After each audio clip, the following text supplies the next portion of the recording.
Magandang, magandang araw sa ating lahat. Nung nakarang tagpo ay tinalakay natin ang Kabanata 7. Ngayon naman ay dumako tayo sa Kabanata 8 na kung saan ang paksa ay ang panahon ng pagsilay ng bagong kalayaan hanggang sa kasalukuyang panahon. Ito ay ang panghuling pangkat na makinig kayo ng mabuti upang meron kayong maisagot sa ating darating na eksaminasyon.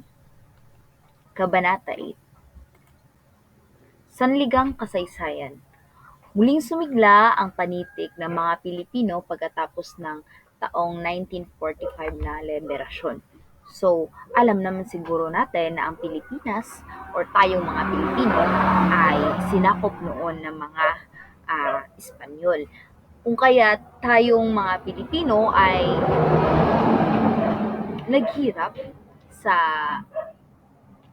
loob ng ilang mga taon. Kaya, muling sumigla ang panitik. Ang panitik, guys, ito ay isang pagsulat ng kwento or anong mga, ah, oo nga, pagsulat ng mga Pilipino. Ito ay muling sumigla pagkatapos ng liberasyon ng taong 1945. Ang liberasyon nga pala ay ito yung paglaya na, no? Paglaya na ng mga tao o paglaya na ng Pilipino sa ah, sa loob ng pamamahalang hindi kaaya-aya. Kaya naging paksa ng mga may akda ang tungkol sa kalupitan ng mga Hapones, kahirapan sa pamumuhay noon ng pamahalang Hapon at kabayanihan ng mga gerilya. Kaya ang sumulat ng panitik or ang sumulat ng panitik, yung mga naging paksa nila sa pagsulat nila, ang naging paksa ng mga manunulat sa panitik ay ang kalupitan ng mga Hapones noon at ang kanilang kahirapan sa pamumuhay noong under pa ng pamamahala ng mga Hapones. Sa panahong ito, nabuksang muli ang palimbagan ng pahayagan at magasino sa panahon ng paglaya ng mga Pilipino sa mga Hapones. Ito na nagsimula ng umusbong naman ang magasin at yung mga palimbagan ba, ah, yung mga magasin katulad ng mga diaryo or mga iba't ibang mga palimbagan na naglalaman ng mga impormasyon. Iyon. So, nagkaroon ng pagpapasigla sa mga manunulat kabilang dito ang Palangka Memorial Award in Filipino and English Literature na kung saan nagsimula noong 1950. So, sa panahong ito, ginawa nila is binibigyan nila ng mga parangal yung sandali. Binibigyan nila ng parangal ang mga manunulat, no, ng mga kwento. At kabilang dito ang Palangka Memorial Award sa ang Palangka Memorial Award ay ito ay isang pinakabantog at tagal na gawad ng pampanitikan. Dito pinaparangal, pasensya na sa ingay, no? Kasi maraming sasakyan dito. Dito pinaparangalan ang mga mga may akda. Dito pinaparangalan ang mga sumulat ng mga kwento nila.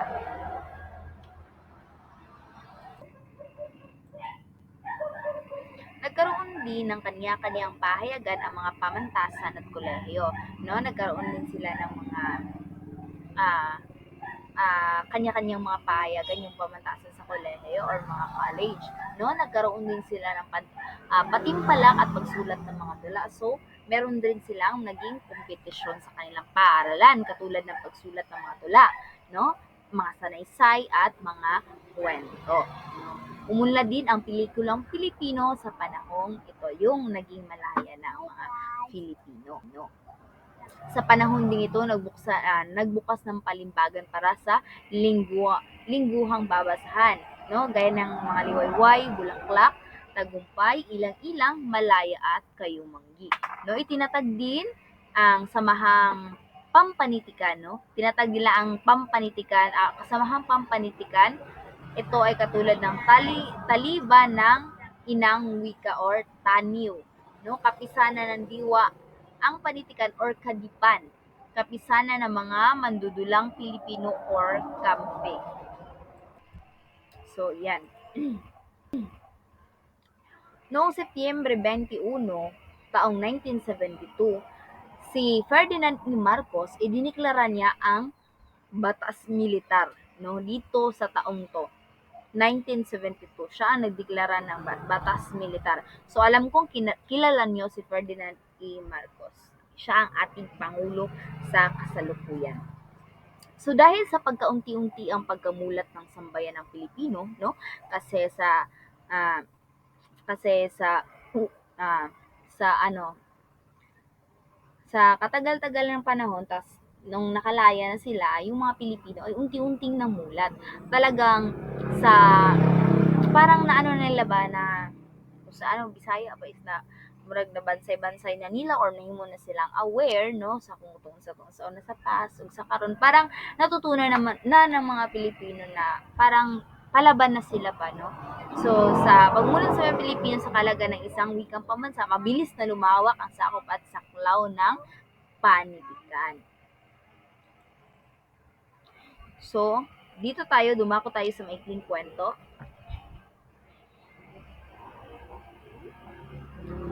So, nagpatuloy pa rin sa pagsulat ng maikling kwento ang manunulat na nagsisulat ng kwento noong pananakop ng mga Hapones. So, yung mga, sa pagsakop ng mga Hapones, meron ring sumulat doon. No? Meron ring mga nagsisulat ng kanilang mga kwento. Ngunit sa pagkalaya na, ay patuloy pa rin silang sumusulat. At ang mga sumulat ang mga sumulat ng mga ilan sa mga kwento noon, sila Teodoro Agoncillo, sila Jose Villa Panganiban, N.V.M. Gonzales at Buenaventura Medina Jr. Sandali.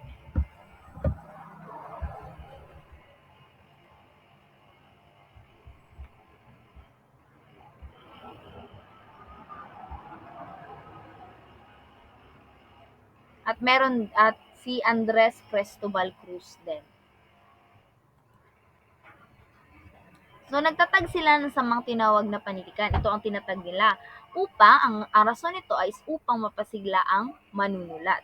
No? So, tinatag nila ito para mas ganahan pa ang mga manunulat. So, kabilang sa mga sumulat, no, sila Teodoro Agoncillo, sila ang kabilang sa sumulat. Si Clodoaldo del Mundo, si Henviva Edrosa Matute, si Alejandro Abadilla Jesus Arceo, Liwayway Arceo, Macarlo sandali lamang, Macario Pineda, Antonio Rosales at Pedro Dandan. So, dumako tayo sa maikling no? So, saang pamahalaang Commonwealth nagbibigay ng gantimpala taon. So, ang pamahalaang Commonwealth noon, sila yung nagbibigay ng taong-taong nagbibigay ng gantimpala sa mga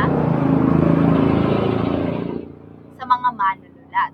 Kaya, ngayon, ang Commonwealth ay pinalitan na ng Republic Cultural Award. So kung noon ay Commonwealth na nagbibigay ng gantimpala taon-taon, ngayon naman ang Republic Cultural Award, no? Pagkatapos ito naging Republic Cultural Award lang ito noong pagkatapos ng World War II or ikalawang digmaang pandaigdig.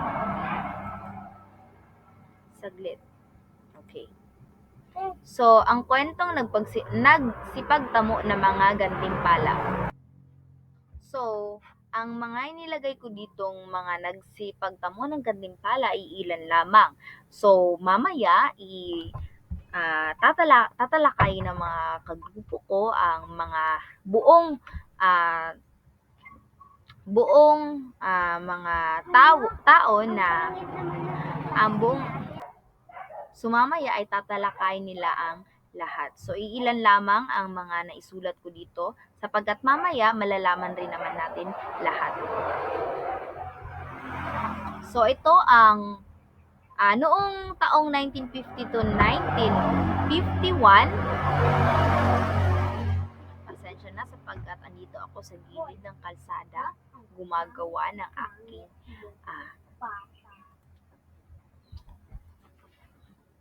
report. Okay. So, noong 1950 to 1951, unang gantimpala, ito ay ang kwento ni Mabuti ni Genoveva and Rosa. Ito yung pinakasikat noon ng kwento.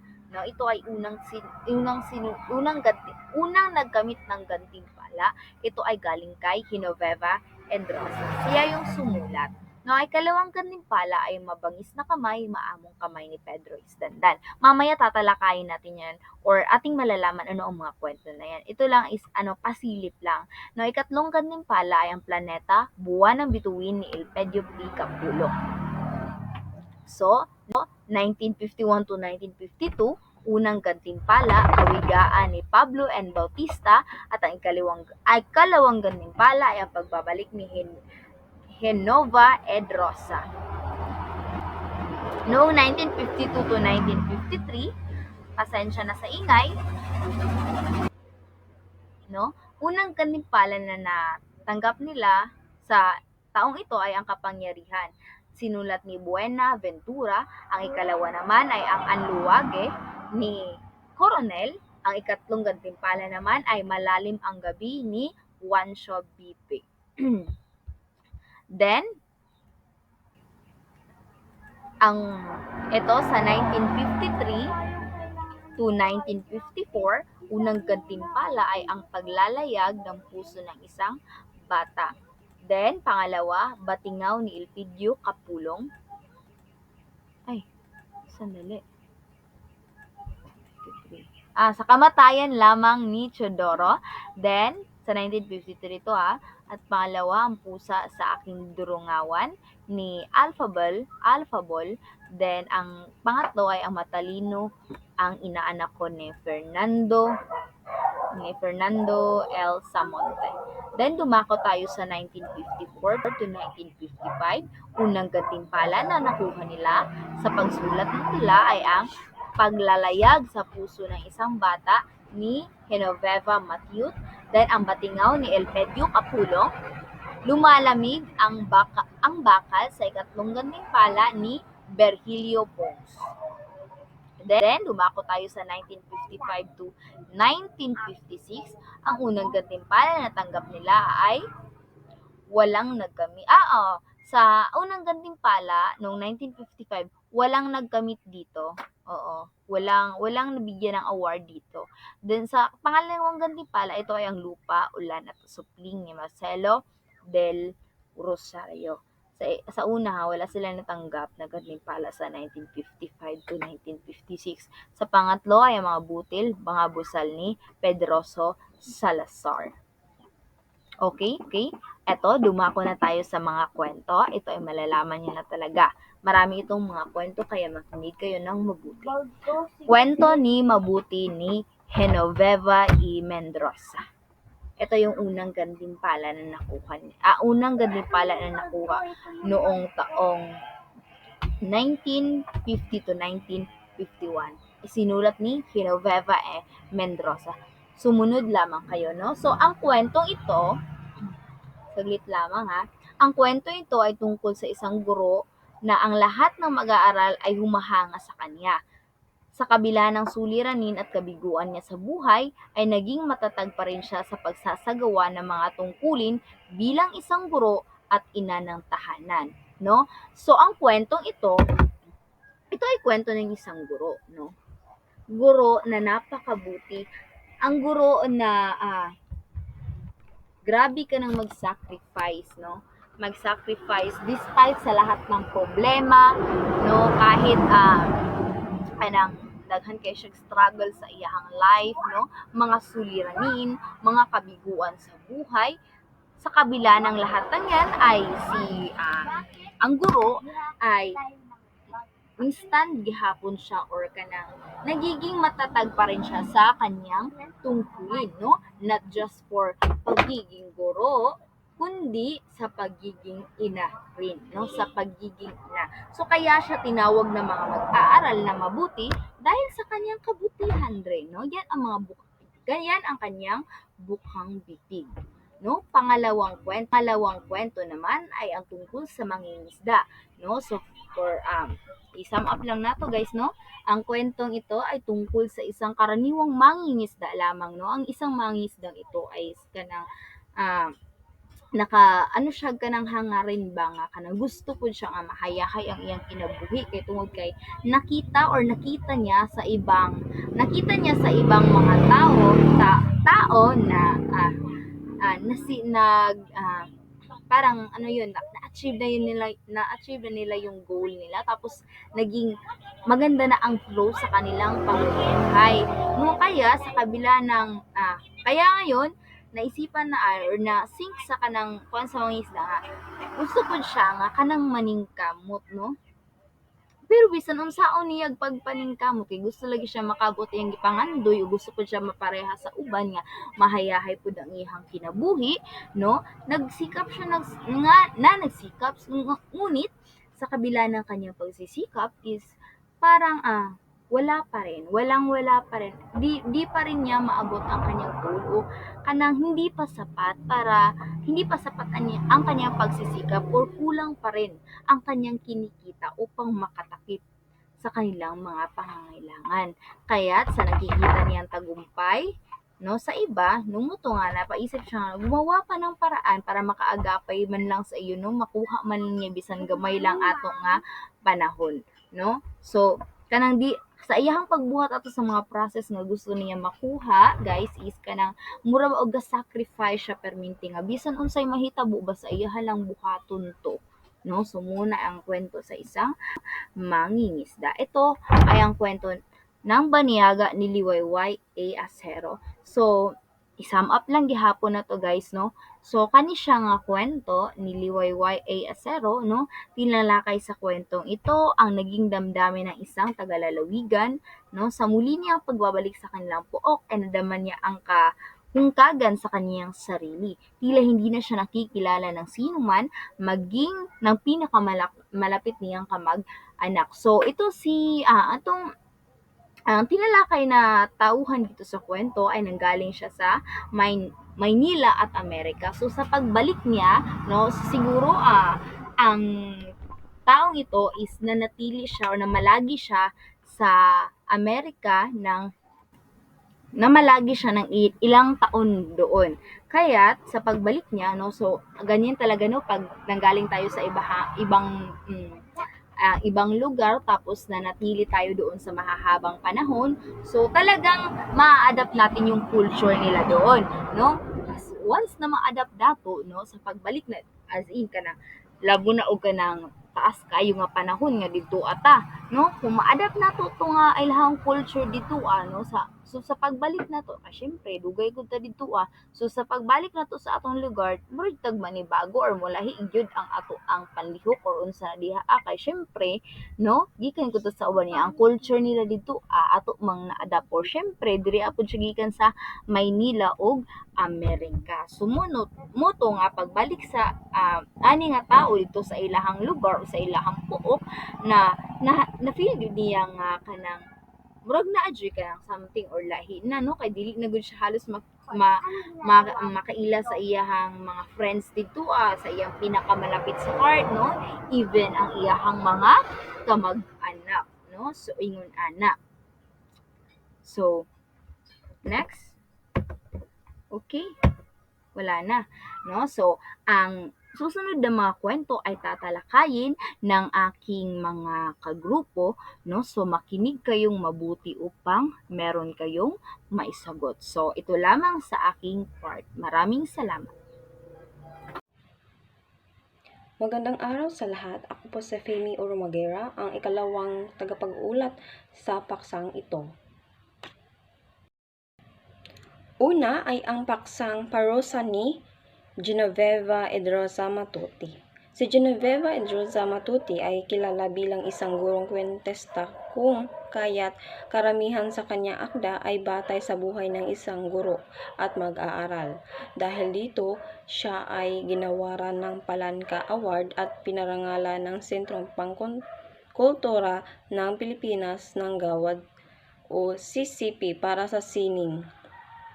Ilan sa mga ito ay ang kwento ni Mabuti, paglalayag sa puso ng isang bata, at iba pa. Dahil sa angkang galing, maraming ulit siyang nakamit ng gantimpalang palangka kahit siya ay isa ng tanyag na manunulat. Siya ay naniliban bilang isang guro ng wikang Filipino. Nagturo ng 46 na taon sa elementarya, high school at kolehiyo at nagretiro bilang dekana ng pagtuturo ng Philippine Normal College. Ngayon ay Philippine Normal University noong 1980. Ang mga naging aklat niya ay mga piling maiikling kwento ng Ateneo University Press, ang tinig ng damdamin katipunan ng kanyang mga piling sanaysay.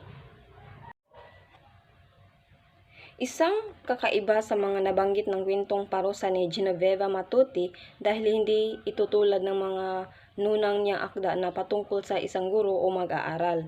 Bagkus, ang pinapaksa nito ay ang isang taong naging matagumpay sa labis ng minimithing buhay, subalit nang makamtan ay tila hindi pa rin makaramdam ng tunay na kaligayahan.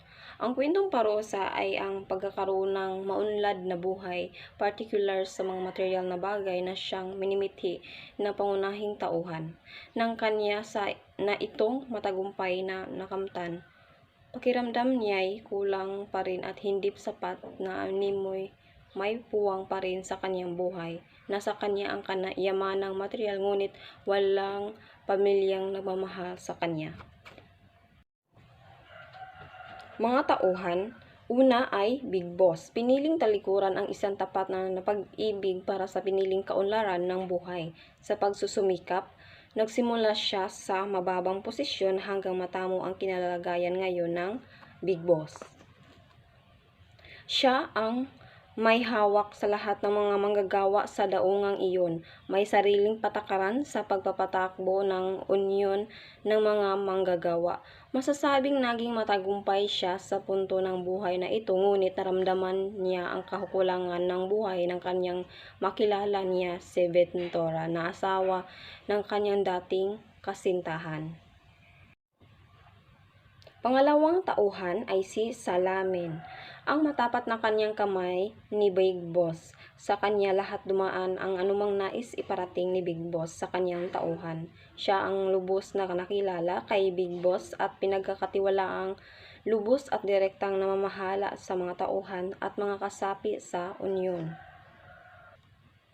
Siya rin ang nakakaalam sa lahat ng mga anomalyang ginawa ng unyon sa pagsamantalahan at gipitin ang mga manggagawa.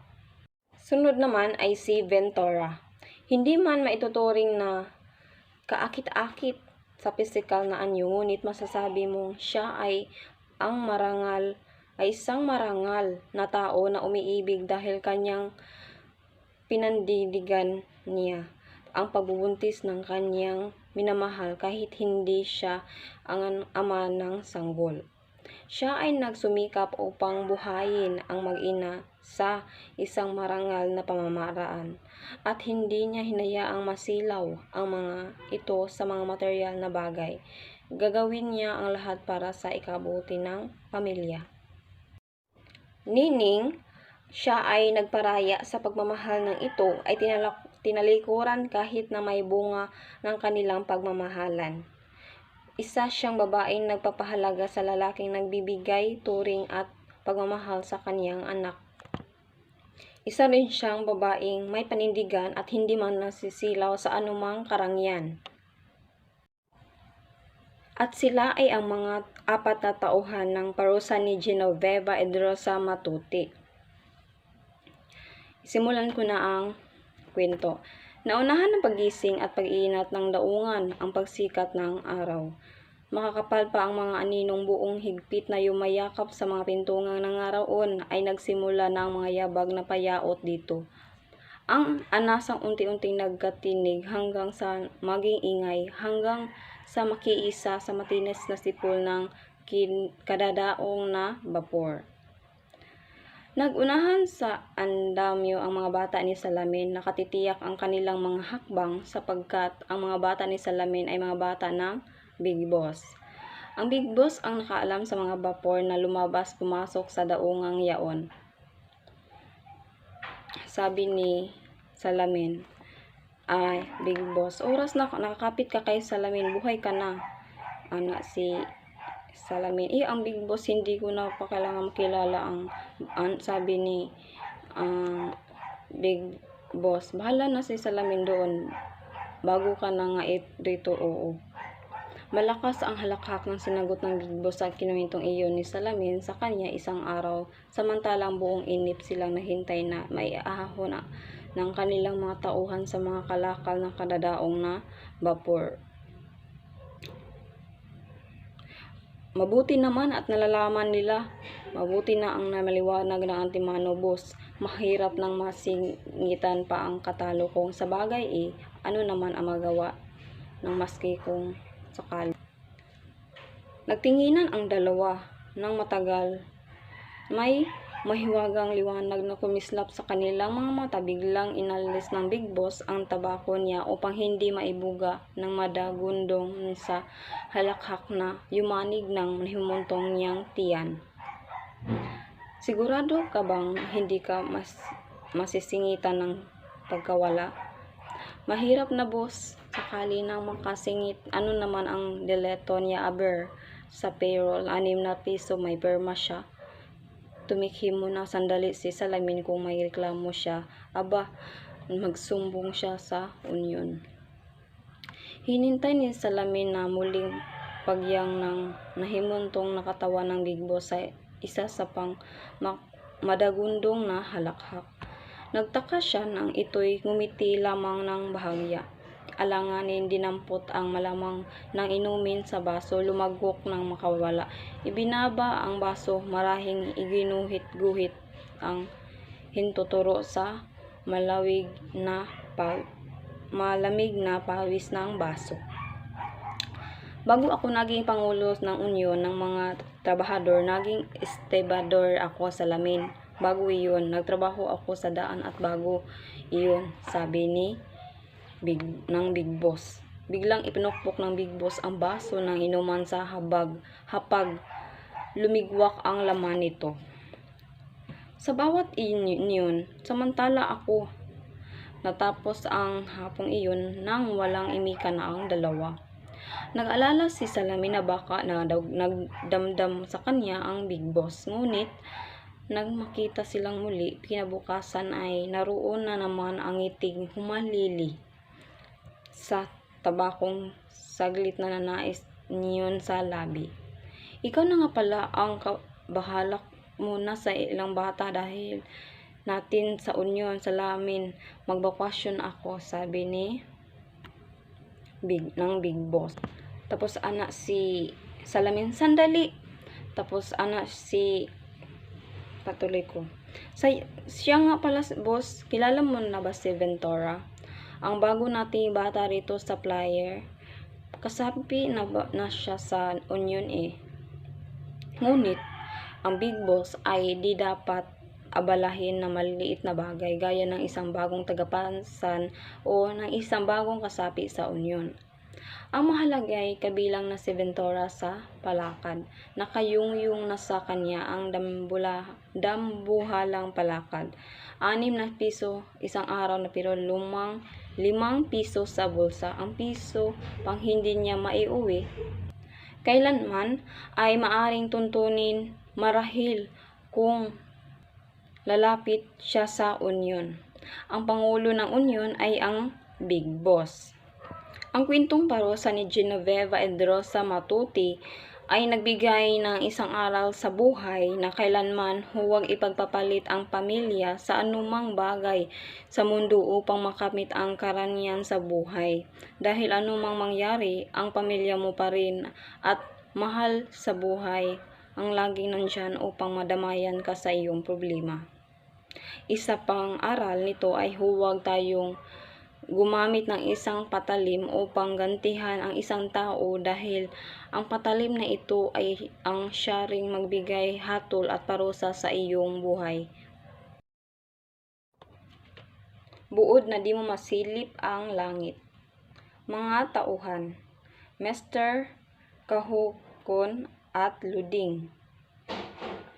Mr. Kahukon, isang mayaman na lalaki. Luding, ang buntis na babae na tinulungan ni Mr. Kahukan sa pagpanganak nito. Ang kwentong buod na di mo masilip ang langit ito ay kwento ng isang kantero na nakatira sa isang bakanteng lote na katabi ng subdivision. Siya ay tagapaghalo ng simento sa isang tinatayong pribadong ospital. Buntis ang kanyang asawa na si Luding at ito ang unang nilang anak. Napaghaplanuhan ng mag-asawa na doon na manganak sa katatapos lang na ospital na pinagtrabuhuan niya sapagkat iyon ay pinakamalapit na ospital sa kanilang lugar. Dumating ang oras ng panganakan ni Luding at nagkataong wala ang asawa nito. Sinugod ng isang mayaman na ang pangalay Mr. Kahukom si Luding sa ospital. Nang dumating sila sa ospital, salubungan ang mga nurse at attendant, akala siguro Mrs. ni Mr. Kahukon. Ngunit, noon siguro malaman ng mga sumalubong na nakisakay lang sa kotse, ay isa-isang tumalikod ang mga nurse at attendant. Pinaghintay pa ito sa pre-ward hanggang sa doon sa napak-anak si Luding nang pagkaguluhan siya ng mga nurse at doktor, huli na patay na ang bata. Marami silang dahilan ng pagkamatay ng bata, ngunit simpleng-simple lang. Namatay ang bata dahil bumagsak sa simento na bunga ng kanilang kapabayaan. Dahil sa pangyayaring ito, pinagtangkang sunugin ng lalaki ang ospital. Tertia party ng bedding ng kinain ng apoy. Kinasuhan siya ng arson at nakulong. Siya ngayon ay isa ng bilanggo at hindi na niniwala sa pag-asa. Kaya pinagbatang buod na di mo masilip ang langit. Madilim ang langit sa akin ni Consolacion F. Castro. Mga tauhan, Aling Daling, Mang Seso, Rubin. Aling Daling ay asawa ni Mang Seso na ina sa 3 anak.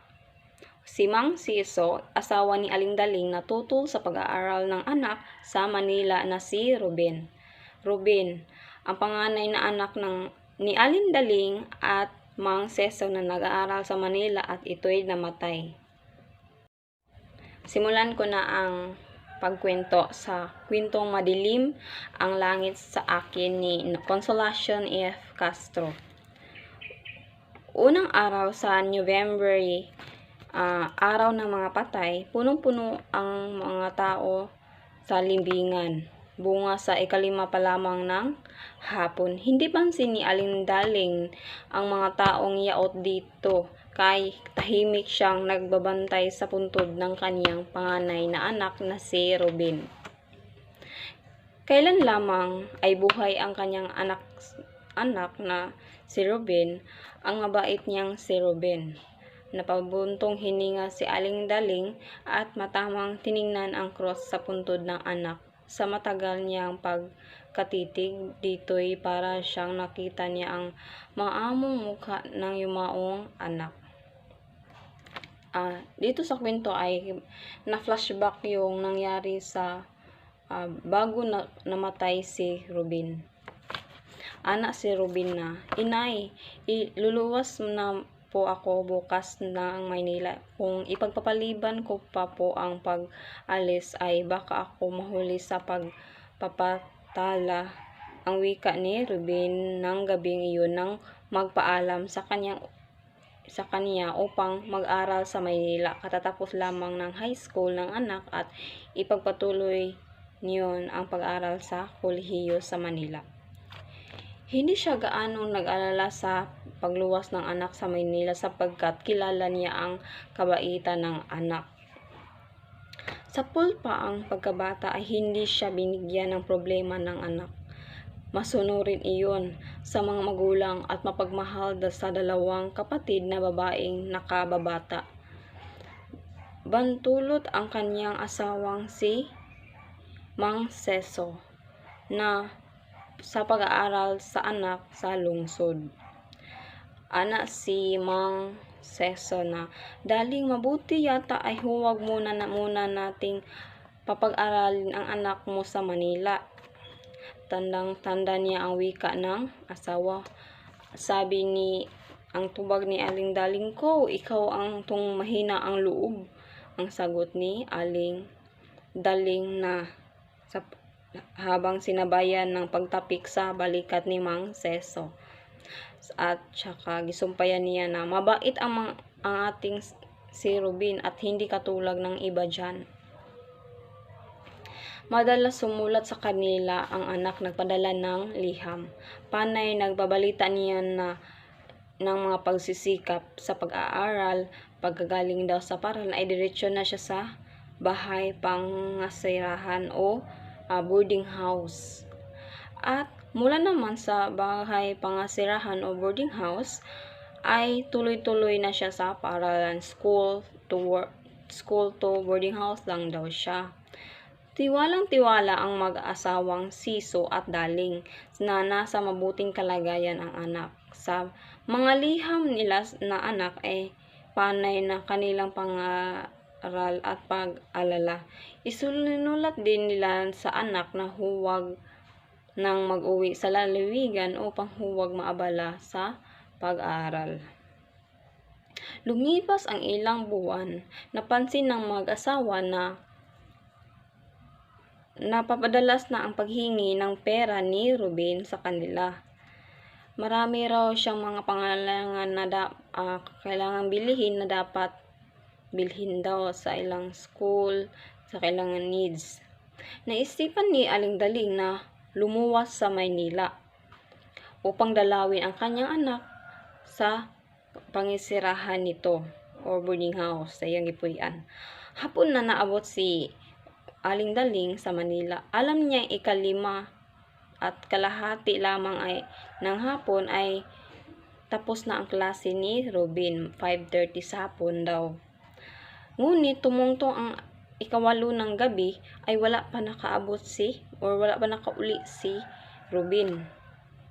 Sa siging paabot ni Aling Daling, nag 8:30 na lang, nag 9 na lang, sunang mutana siya sa ilahang kaning kasera or landlady kung tagdugay ba magkauli si Ruben. Kaya nangutan naman to si Aling Daling sa kasera kung gabi-gabi ba ay ikasyam na ang malimit po ba ang ginagabi ang pag-uwi ng aking anak na ang kasera na gabi-gabi po ay ikasyam ang pinakamaaga na niyang uwi po ma'am. Yan.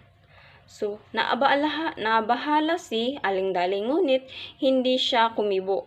Binubuo na lamang sa sarili na usisahin ang anak.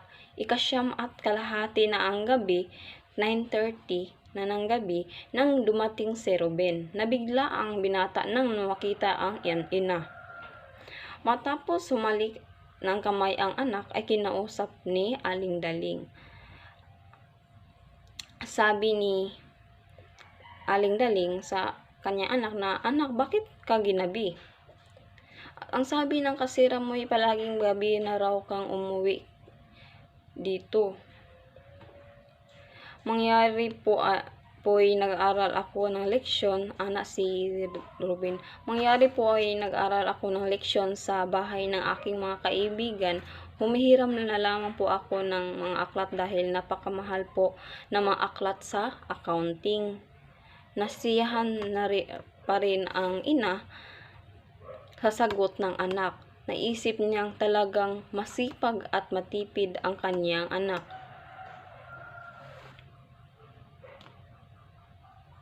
Tila namamayat at namumutla kayata anak, ang sabi ni Aling Daling. Napansin ni Aling Daling medyo si Rubin, medyo nahirapan lamang po ako sa pag-aaral.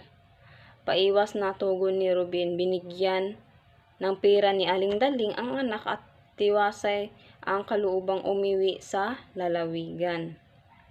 Isang umaga, ang magulang ni Rubin ay ginimbal ng isang telegrama mula sa gunita. Agad silang sumugod ng mag-asawa sa Maynila. Sa kanilang pakipag-usap sa mga kaibigan at kakilala ni Rubin ay napag-alaman nilang na barkada ang anak. Ang masamang barkada ring ito ay umakay kay Rubin upang maging sugapa sa opyo. Sabi ni Aling Daling, kaya pala napadalas ang hingi ng pera ng ating anak. Ang lumuluhang wika ni Aling Daling sa asawa. Bakit siya nagaganon? Siya'y dating mabait na masuringing anak, sabi ni Aling Daling. Ang kamatayan ni Rubin ay malagim. Isang gabing sumpungin siya ng pangangailangan sa opyo at wala siyang salaping maibili.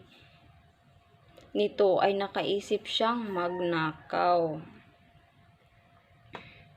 Nang agaw siya ng bag ng isang babaeng naglalakad sa bangketa. Sumigaw ang babae at humingi ng saklolo. Isang pulis na nakadesteno sa malapit na sa puok na iyon ay sumaklolo at hinabol si Rubin. Sa pag-iwas ni Rubin sa alagad ng batas ay biglang tumawid sa kalsada at hindi inalintana ang dumarating ng bus pampasahero. Hindi na umabot sa pagmulan si Rubin. Sa daan pa lamang ay nalagutan ng pahinga si Rubin. Naligsan si Rubin kanditsyo raman siya og dagan na laman siya nagtanaw sa kalsada. 6 na buwan nang nalilibing na ang anak, ngunit sariwang-sariwa pa ang sugapa sa opyo. Daling, sabi ni Mang Seso. Daling tayo nang umiwi at gabi na kay, di ba? Kung man to, naa siya sa sementeryo. Anak si Mang Seso na tayo nang umuwi gabi na. Masyado kang malalamigan ang wika ni Mang Seso. Seso na nakalapit nang hindi niya namalayan tumayo at si Aling Daling hilyam na luha niya ang mga matang tumingin sa puntod ng anak. At marahing nalusal ang anak, madilim ang langit sa akin sapagkat pinakamamahal kita. Ito ang sabi ni Aling Daling. Yan ang kwento na Madilim ang Langit sa Akin. Iloko ni Ronald A. Doke. Si Ronald A. Doke ay kinikilalang batikang manunulat sa Iloko at sa Tagalog. Marami na siyang mga akdang nanalo sa iba't ibang pantimpalak. Isa rin siyang editor-in-chief ng Magasin Liwayway. Ronald A. Doke. Magandang araw sa lahat. Ako po si Mr. Romas, isa sa mga mag-uulat sa inyo ngayong araw. At ang aking talakayin ay tungkol sa mga kwento sa aming pangkat na Kabanata 8, Kabanata 8. Sa unang kwento, pinamagatan itong Alsado ni Rinaldo E. Duque. So bago ko simulan ang kwento, ay kilalanin muna natin ang mga tauhan na angkop sa kwentong ito. Ang unang tauhan sa kwento ay si Ama Balawas at si Bugnos. Pangatlo is si Balawid. So, bago ko sumilon ang ating pag-uulat ngayon o ang pagtalakay sa ating kwento, ay tingnan natin ang ating tagpuan. Ang tagpuan ng kwento ay nangyari sa Dapayan at sa Kapatagan. Ang kwentong ito ay tungkol sa isang paghahanap sa susunod na mamumuno sa isang tribo na tinatawag na Baugin na naninirahan sa bundok. Puntong ito ay isasalaysay ko sa inyo ang mga kaganapan sa ating kwento. Isang umaga, maagang nagising ang mga nasanayon ng Baugin, pabata, kabataan at mga matatanda, dahil ito ay isang espesyal na araw para sa kanila. Pupunta sila sa Dapayan upang saksihan ang pag-alis ng isang kilalang taga-nayon upang maglakbay sa malaking lungsod sa Kapatagan. Ito ay isang anak ng Pangulo ng Purok. Hindi nagtagal, dumating na ang kanilang hinihintay kagaya ng lahat. Kalalakihan sa tribo ay nakabahag siya. Siya ay si Bugnos. Ibinigay ng mga matatandang babae at matatandang lalaki ang mga kagamitan ng makisig na mandirigma, ang espada at bahag niyang kanyang dadalhin. At ang tanging sinasabi lamang nila na sana siya ay makabalik sa kanilang nayon na natupad ang kanyang sadya sa Kapatagan. At ito ay upang hanapin sa Kapatagan ang palungang tandang na lumisan. Sa daang pababa mula sa Dapayan, unti-unti nang nilamon ng makatalubong na dagim ang makisig na lalaking may pasiking sa likod at may bitbit na aliwa, kasabay ng haginit ng kidlat na binuntutan ng nakatuliglig na kulog ang pagtulak niya sa pintuan ng silid at siya ay pumasok sa isang silid na may tao na nakaupo sa isang upuan. Ang tao palang ito ay ang susunod na dapat na mamuno sa nayon ng Baugin. Ngunit siya ay lumisan na walang paalam sa kanilang nayon. Sa kadahilanang siya ay gustong mag-aral at mamuhay sa Kapatagan. Sa pagpunta niya sa Kapatagan, may tumulong at pinag-aral siya ng isang pare. At totoo ngang siya ay naging matagumpay, naging hipe, manager, boss. At siya ay mayaman na talaga sa Kapatagan. Ngunit ang sabi ni Bugnos, kailangan niyang bumalik sa Baugin upang maging panguluhan ang nayon ng Baugin. Ngunit si Balawid ay nagtumigas at bumuo ng mga desisyon na hinding-hindi na talaga siya babalik sa bundok ng Baugin. Dahil siya ay may marangyang buhay na sa Kapatagan. Ngunit ang kapatid niyang si Bugnos ay buo na rin ang isip na kung hindi sasama si Balawid sa kanya ay puputulin na lamang nito ang ulo ni Balawid upang dalhin sa Baugin dahil ito na rin ang bayad sa pagkakasala ni Balawid na lumisan sa kanilang nayon at may iniwan pa lang ito kasintahan na nagdadalang tao at napaparusahan ng kanilang tribo. At ito ang naging dahilan sa pagkitil ng sariling buhay kaya naging miyembro na din si Bugnos sa tribo ng Alsado.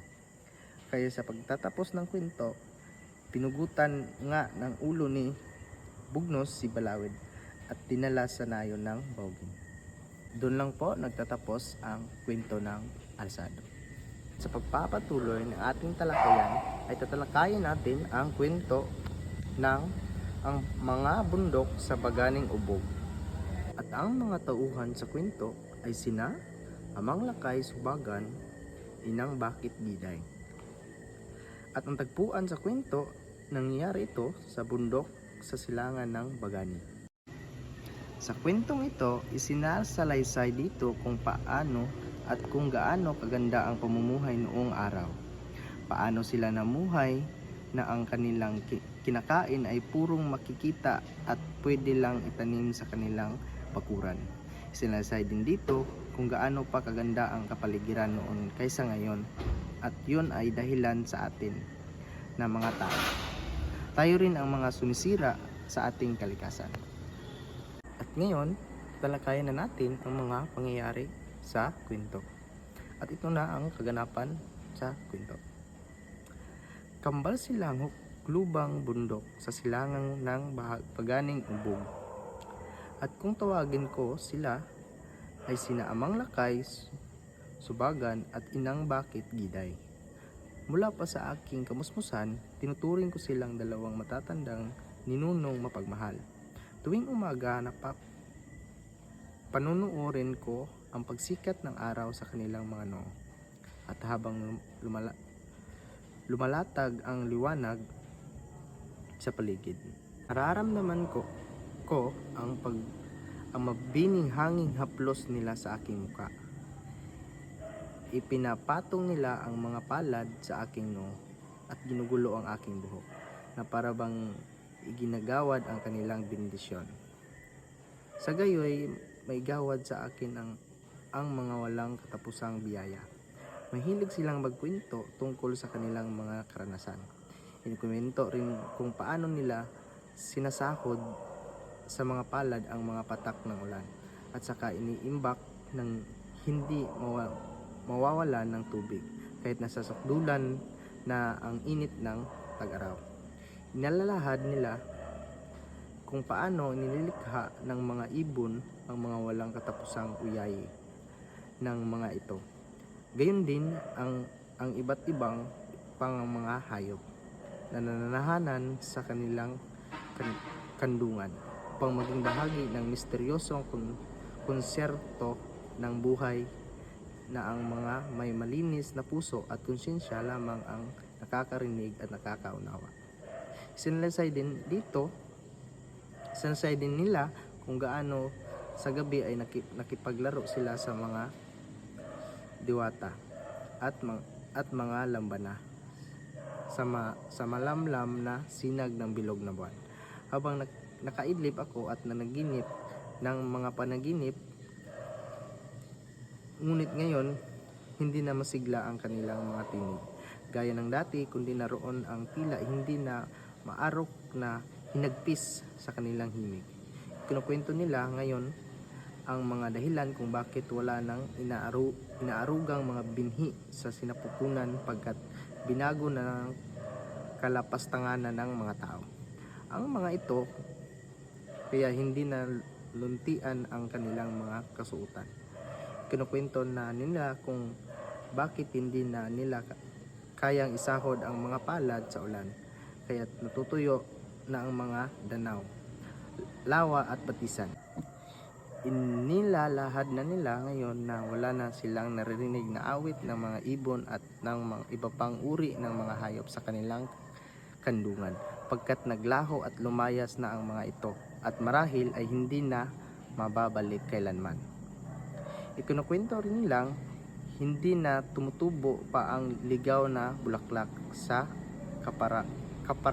kaparangan, kaya naglaho na rin iyong mahiwagang halimuyak na sasamyuin ng pagod na manlalakbay. Sinasay nila ngayon kung bakit hindi na sila nakipaglalaro sa mga diwata at lambana tuwing kabilugan ng buwan, sapagkat nagtampo na ang mga ito at naghanap na ng ibang tutuluyan. At tuwing hapon, hindi na sila pinaghahabi ng pawiriin na puting-punting pindong na ipinagsasangalang sa kanilang nanlalabo ng mga mata habang pinapanood ang paglubog ng araw sa kanluran. At doon lang po nagtatapos ang kwento. Sa pagpapatuloy, ating tatalakayin naman ang kwentong Pinamagatang Higante. Ang mga tauhan sa kwento ay sila Lerma, Andet at ang mga pinsan ni Lerma. Sa tagpuan naman ng kwento ay ang Talon at Bundok Mabwa. Sa kwentong ito, si Lerma na naniniwala sa alamat ng higante na umano'y nagmarka ang pagluhod nito sa Bundok Mabwa. Kaya naisip nilang magpipinsan na umakyat sa bundok na ito. Pero iba ang kanilang saksihan. Si Lerma at ang kaniyang mga pinsan ay papaakyat sa Bundok Mabwa. Ang kaniyang lola ang palaging nagkukwento sa kanilang magpipinsan tungkol sa alamat ng Mabwa na tungkol sa higanting pinarusahan ng hari, kaya't mayroong dalawang biyak na dinadaanan ng alon na pinaniniwalaan ng mga tao na ito'y pinagluhudan ng higante. Nang sila'y makarating sa talon, siya ay nawala ng gana kasi ang talon ay marumi na ang tubig kaya't hindi siya naligo at ang mga pinsan na lamang niya ang naligo dito. Napasyahan niyang pumunta sa kabilang dako ng talon at may nakita siyang bata na maliit at siya'y naaliw sa bata. Tinanong niya ang pangalan nito. Siya daw ay si Andet. Tinanong niya kung saan ang bahay nito at doon lang malapit sa talon ang bahay nito. Sa hindi mawari na kadahilanan, inanyahan niya ang bata na pumunta sila sa bahay nito. Pagkakita niya sa kanilang estado ng pamumuhay ay bigla siyang naawa. Nag-uusap-usap sila sa magulang ni Andet at masayang kumakain ng kamuting kahoy. Nang sinabihan siya ng ama ni Andet na delikado kung magtagal pa siya at baka madamay daw siya, kaya sa walang pag-alinlangan umalis at hinatid siya ni Andet pabalik sa may talon at sa kanilang paglalakad ay may nakasalubong silang sundalo at sila'y nagtago sa likod ng malaking bato. Pati si Andet at maya-maya ay may putukan na silang naririnig sa sobra ang kaba ng kanyang dibdib. Si Andet naman ay kumaripas ng takbo pabalik sa kanilang kubo. Umuwi silang magpipinsan na parang wala sa sarili. Lalo na si Lerma dahil nag-alala siya kay Andet at sa buong pamilya nito. Kinabukasan, may ibinalita ang lula niya na nasa barangay daw ang mga bangkay ng mga patay. Kaya walang pag-alinlangan pumunta at tumingin siya at parang gumunaw ang mundo niya at nadurog ang kanyang puso. Pagkakita niya sa buong pamilya ni Andet at si Andet ay bangkay na. At ang sabi ni Lerma, hindi ko natagpuan ang paraiso sa bundok ng Mabwa. Ngunit nakilala ko si Andet at nasaksihan niya ang pag-aaway ng dalawang higante na siyang dahilan ng kanyang maagang kamatayan. At doon lang po nagtatapos ang kwentong higante. At doon lang po nagtatapos ang aking pag-uulat. Magandang umaga. Ngayon naman ay ating tatalakayin ang nobela. Ang nobela ito ay isang mahabang kwentong fiksyon na binubuo ng iba't ibang kabanata. Naglalahad din ito ng mga pangyayari at mga tauhan sa isang kwento. Nagsimula ito sa panitikan ng Pilipinas sa panahon ng mga Kastila. Mula noon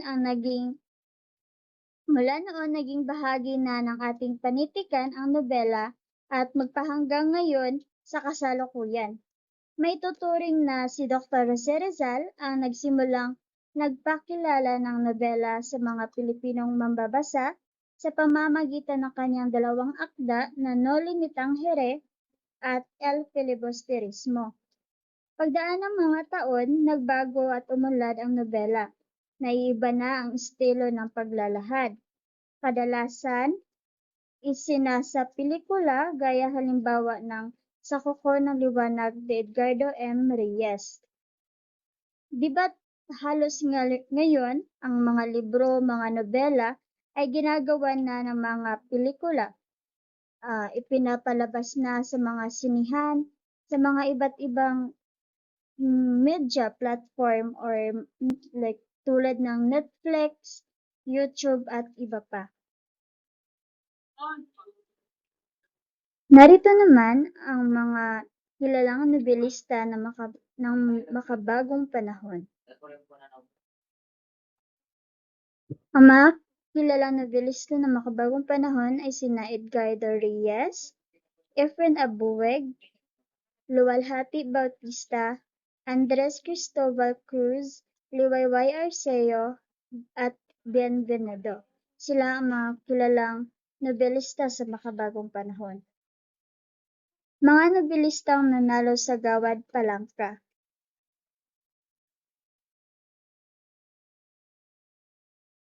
Noong 1985 to 1986 ay walang patimpalak na binuksan para sa nobela at noong 1986 to 1987 ang mga nobelang Mga Aninong Hubad ni Cyrus P. Borja at Mga Limbag sa Lupa ni Muhammad ni Ramon Villim ang mga nanalo sa Gawad Palangka.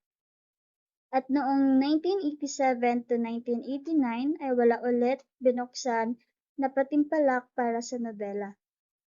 At nagbalik ito noong 1989 to 1990 ang mga nobelang Quadricentencia ni Rosauro de la Cruz at Gagamba ni Rinaldo Duque ang mga nanalo. Sa nobela ni Cyrus P. Borja na Mga Aninong Hubad, nakatawag pansin ang pangyayari sa isang lalaking nabaon sa isang malaswang hanapbuhay. Ang pagbibili ng laman kumita lamang ng salaping maitutustos sa pag-aaral. At sa nobela ni Ramon Villim, inilahad naman dito ang karanasan ng mga nagtatrabaho sa gitnang silangan at mga ginagawang pagsasamantala ng mga ahensya rito sa Pilipinas at sa Saudi Arabia na nangangalap ng mga manggagawang maghahanap buhay roon. Ngayon, dumako naman tayo sa mga buod ng mga nobela. Ito ang buod ng nobelang Ang Igorota sa Baguio ni Dr. Fausto G. Galauran.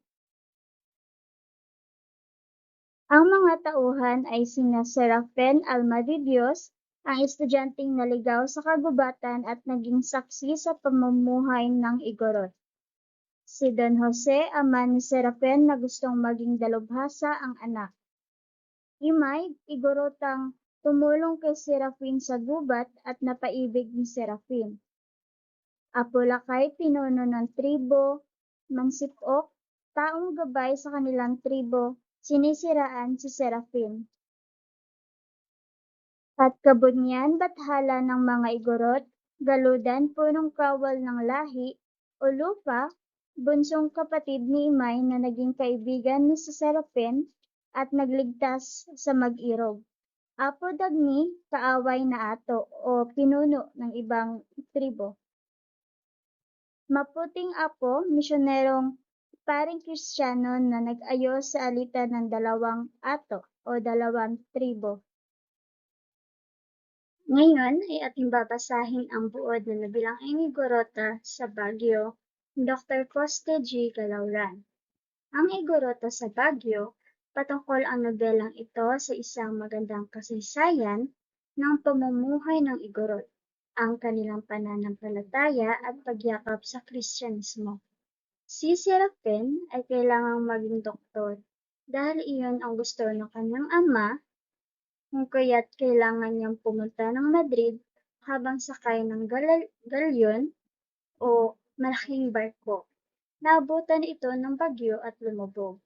Napadpad si Serafin sa hindi niya batid kung saang lugar. Dahil sa matinding pagod, siya ay nawalan ng malay at sa kanyang pagising ang kayumangging babae ang kanyang nakita. Tumakbo at umalis si Imay upang tawagin ang kanyang ina, na si Apolakay. Hinulaan ni Mansipok na ito'y masamang espiritu at dapat napatayin. Ngunit, pinigilan ito ni Imay dahil sa pag-iisip at ng mga katutubo na si Serafin ay sugo na kanilang bathala. Nagdaan ang mga araw, nang lubusan ng magaling si Serafin, siya ay tinuruan ng pamumuhay sa gubat, naging kaibigan niya sina Galudan, ang punong kawal si Olofa na bunsong kapatid ni Imay. Pagkalipas ng mga araw, inabot ng kamalasan ang kanilang tribo, at nagkasakit ang mga bata kabilang si Olofa. Sinubukan na gamutin ni Mansipok si Olofa, ngunit walang bisa ang lahat na kanyang ginawang paggamot. At naisa ng paluin ni Mansipok si Olofa upang mapaalis ang masamang espiritu. Ngunit humadlang si Serafin at ipinangako nito na pagagalingin niya si Olofa. Wala siyang mga gamot kaya't mga ugat at mga dahon na lamang ang kanyang inilunas sa may sakit. Ngunit walang mga bisa ang lahat. Kaya Nanalangin na lamang si Serafin sa Diyos. Nang makita ni Apolakay ang kalagayan ng bata, ipinarakip nito si Serafin upang pugutan ng ulo. Ngunit bigla na lamang sumigaw si Imay na maayos at wala ng sakit si Olofa. Lumipas ang mga araw, ay payapang nakikipamuhay si Serafin sa mga katutubo at sa pagdaan ng panahon, napaibig ni Serafin si Imay. Isang araw, sa pangangaso ni Serafin at Galudan, may nakita silang pugot ang ulo at napag-usapan nilang gantihan si Apo Dagni. Si Serafin ang naatasan dahil sa kanya bumagsak ang manok. Dahil ang ibig sabihin nito ay siya ang napili ng bathala na gumanap sa paghihiganti. Sinimula na ni Serafin na maghalughog sa kabundukan. May nakatagpo siyang igorote, kaya't naghanda siyang makipaglaban. Ngunit dahil sa takot ng igorote, nagwika ito ng Diyos ng mga Kristiyano, iligtas po ninyo ako. Hindi ginalaw ni Serafin ang igorote, pagkos ay nagtanong siya kung saan nito natutunan iyon, at nagpasama si Serafin sa mabuting apo. Nagkakilala sila at nalaman ni Serafin na kaibigan ng pari si Apo Dagni, at sinusunod nito ang bawat habilin ng pari. Sa pamamagitan ni mabuting apo, nagkasundo ang dalawang ato o ang bayan. Pagkatapos nito ay napagpasyahan ni Apo Lakay na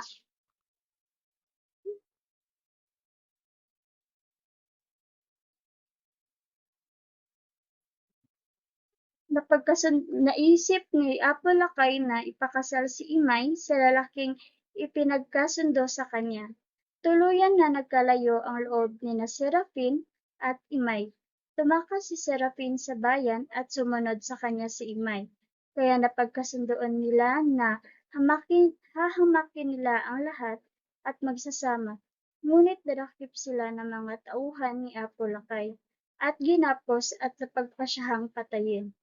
Walang ibang magawa ang magkasintahan, kundi ang manalangin sa Diyos. Habang dinadaos ang kanya ng pagpatay, biglang lumindol at lumitaw si Olofa at kinalagan ang dalawa. Nagtungo sila kay mabuting apo na sa kabila ng paghihirap nito ay bininyagan ng pangalang Maria Trinidad si Imay at Valley Trinidad naman sa kanyang tirahan. Ang nobelang Igorota sa Baguio ay naglalayong magbigay ng kamalayan, pagpapahalaga sa ating mga kultura, pagsisikap at pag-unawa sa mga isyong panlipunan. Ito din ay nagpapahiwatig ng pag-asa, determinasyon at pagkakaisa. Ito naman ang buod ng dasalang perlas ni Antonio Semplo. Mga tauhan, Impong Huli, matandang babae, Mang Pepe, asawa ni Impong Huli, si Amado, panganay na anak, siya ay abogado, Octavio, pangalawang anak, ito naman ay doktor, si Jose, pangatlong anak, mayamang mangangalakal, Amanda, pang-apat na anak, isang guro, Loling, panglimang anak, ito din ay guro,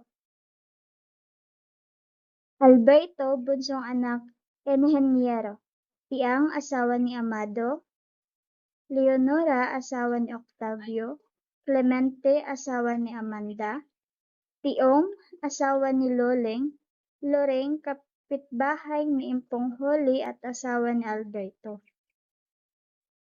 Mga bisalang perlas, ang nobelang ito ay patungkol sa hirap, sakripisyo at pagmamahal ng isang ina sa kanyang mga anak. Si Impong Holi ay matandang babae na nasa edad 60 taong lang. Noong kabataan niya, siya ay isang anak ng mayaman. Nagpakasal siya sa isang mabait at olerang lalaki na si Mang Pepe. Bininyagan sila ng 6 na supling, 6 na anak, Bago binawian ng buhay si Mang Pepe, ipinangako ni Impong Huli na igagapang niya at itataguyod ang pag-aaral ng mga anak. Napagtapos niya ang mga ito bilang abogado, doktor, mangangalakal, guro at inhenyero.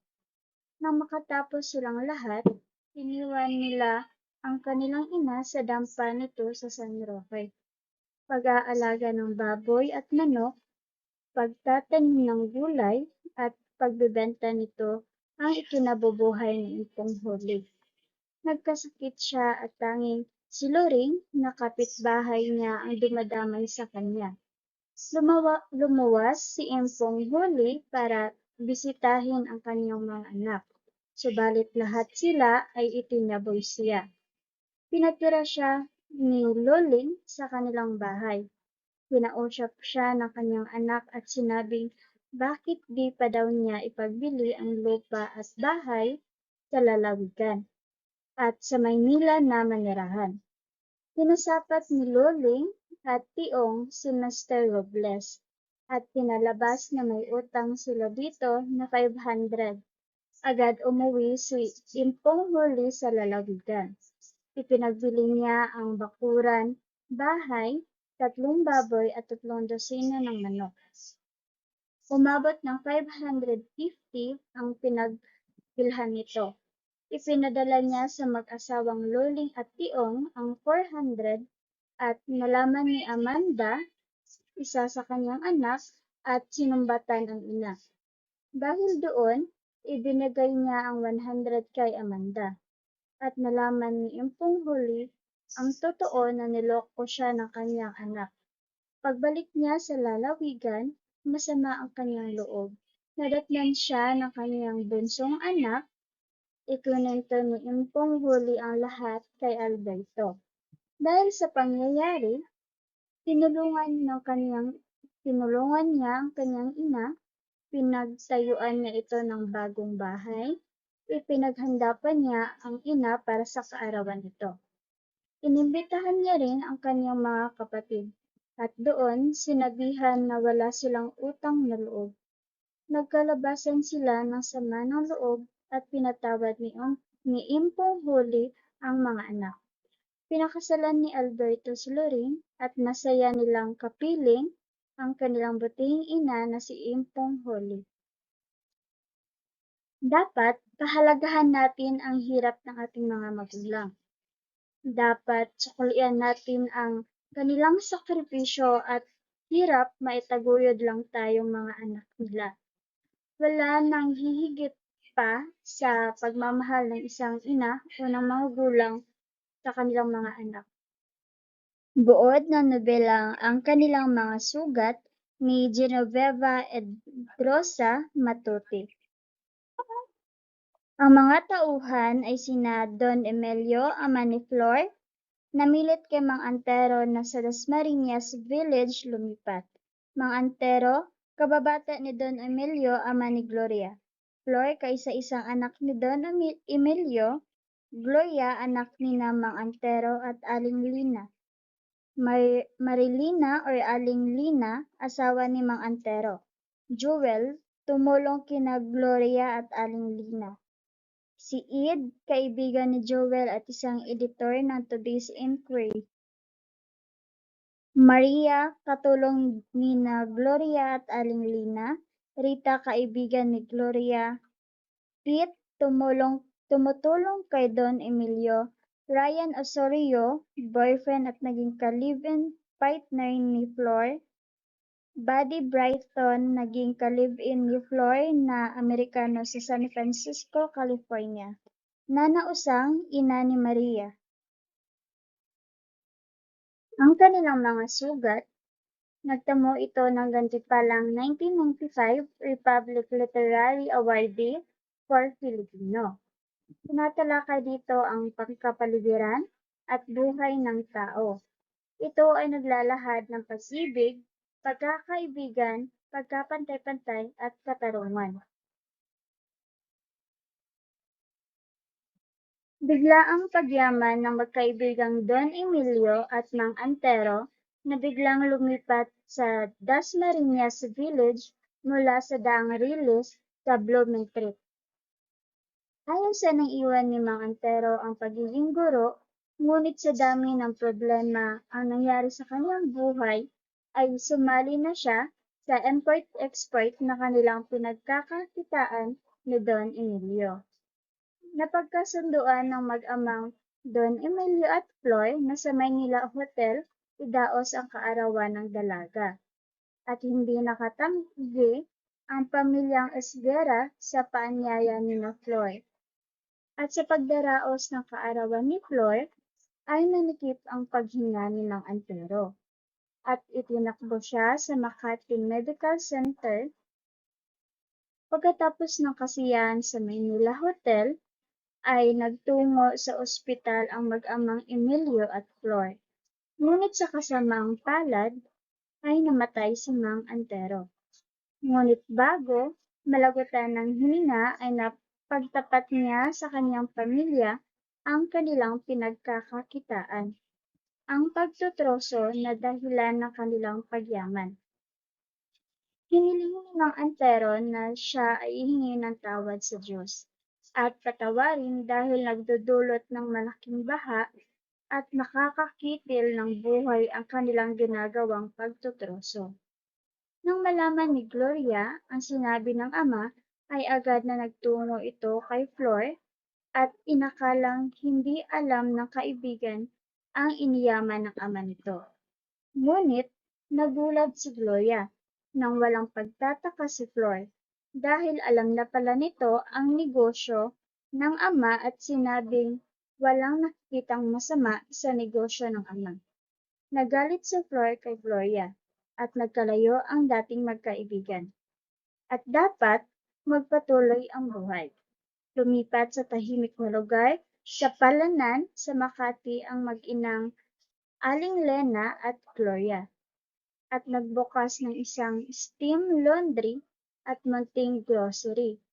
Tinulungan sila ni Joel na maghanap ng pwesto at doon nakilala ng mag-ina si Ed na kaibigan ni Joel.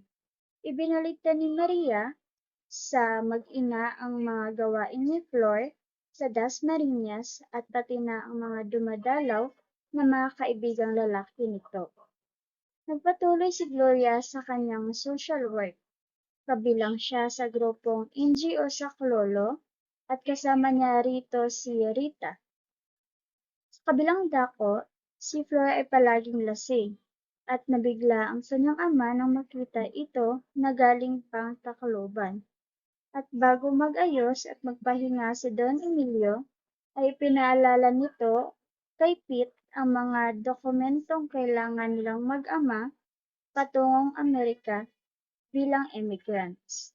Nagtungo si Joel sa tahanan ni Flor sa pag-aakalang may sakit ito, ngunit nadatnan niyang lasing si Flor at may nangyari sa kanilang dalawa. Nalaman ito ni Gloria mula kay Eve at nasaktan ng lubusan si Gloria. Gusto nang umuwi ni Pete sa Pilipinas, ngunit di niya maiwan-iwan si Don Emilio dahil sa sunod-sunod ang pagsakit nito at hindi mapagaling si Don Emilio ng mga dalubhasang manggagamot.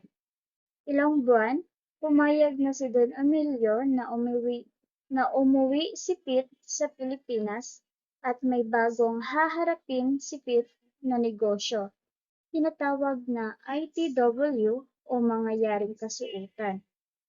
Ipinagbilin ni Don Emilio kay Pete na alamin muna ang sitwasyon ng anak ni si Flor at natuklasan ni Pete na binubugbog si Flor ng ka-live-in partner na Amerikano.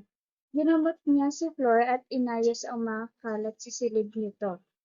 Tinanong ni Gloria kay Eve na kung may balita siya kay Joel at Flor, dahil gusto ni Gloria na magpakasal na si Joel at Flor, dahil nauunawaan na niya si Joel.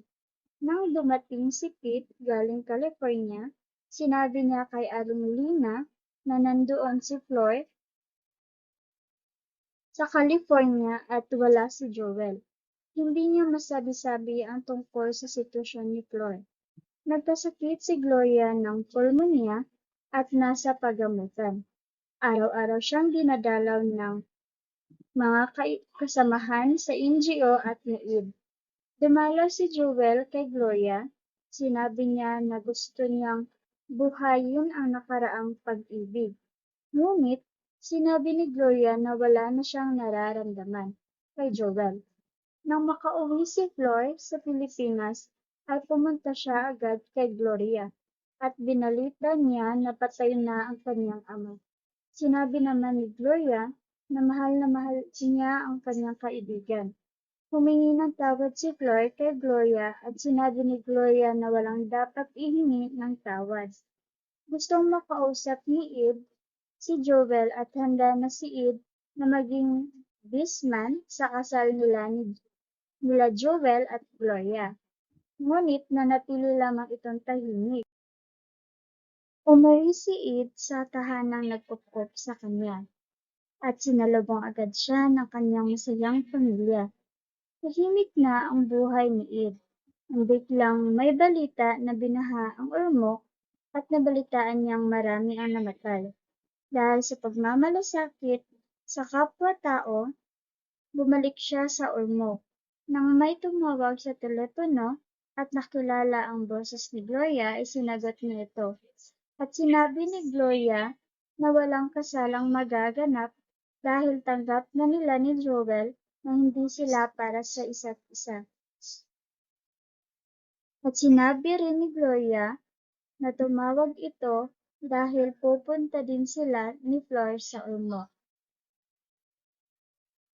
At sa huli, sinabi din ni Gloria kay Ed kung bakit ito natiis na hindi makita si Gloria. At dahil mahal na mahal ni Ed si Gloria ay sila ang nagkatuluyan. Ang nobelang ito ay naglalayong magbigay ng mga aral tungkol sa pag-asa, pagkakaisa, pagtindig laban sa korupsyon at kawalang katarungan. Ito ay paalala sa atin na ang bawat isa ay may kakayahan na makapagdulot ng pagbabago at maging bahagi ng pag-unlad ng ating lipunan. Magandang araw sa inyong lahat. Ako po si Nova Pito Ricampo, ang tagapag-ulat ng panghuling pangkat. Ang panulaan o tula ay isang uri ng sining at panitikan na kilala sa malayang paggamit ng wika sa iba't ibang anyo at estilo. May mga kilalang tao na gumagawa ng panulaan. Sila ay si Alejandro Abadilla, Jose Villa Panganiban, Amado V. Hernandez, at Tio Bailin. Si Alejandro Abadilla ay gumawa ng panulaan noong 1949 at ito ay pinamagatang Parmasong Tagalog sa panahon ni Hoseng Sisiw at Balagtas. Ang isa sa kanyang panulaan na pinamagatang Ako ang Daigdig ay kilala at sumikat noong 1955. Ang pangalawang kilala naman sa paggawa ng panulaan ay si Jose Villa Panganiban at pinamagatan itong Mga Butil ng Perlas noong 1960. Handog sa kanyang asawa na si Ginang Consuelo Torres Panganiban sa kanilang ika-25 na anibersaryo ng kanilang kasal. Isa din sa kanyang ginawang panulaan na pinamagatang Tanaga at Pantun noong 1963. Sa makabagong tulang Walang Sukat at Tugma. Pangatlo naman ay si Amado V. Hernandez. Nagkamit siya ng Republic Cultural Award noong 1962. Ang kanyang aklat ay pinamagatang Isang Dipang Langit at naisulat sa bilangguan na napagbintangang komunista. Ang pang-apat naman ay si Tio Bailin. Ang kanyang tula ay pinamagatang Tinig ng Darating at nagkamit siya ng Republic Cultural Award noong 1963. Isa sa tula ni Alejandro Abadilla na pinamagatang Ako ang Daigdig noong 1955. Makikita nyo na ito ay hindi magkatugma at walang sukat. Ang tulang ito ay isang tula na nagbibigay ng daan tungo sa modernisasyon ng istruktura ng tula.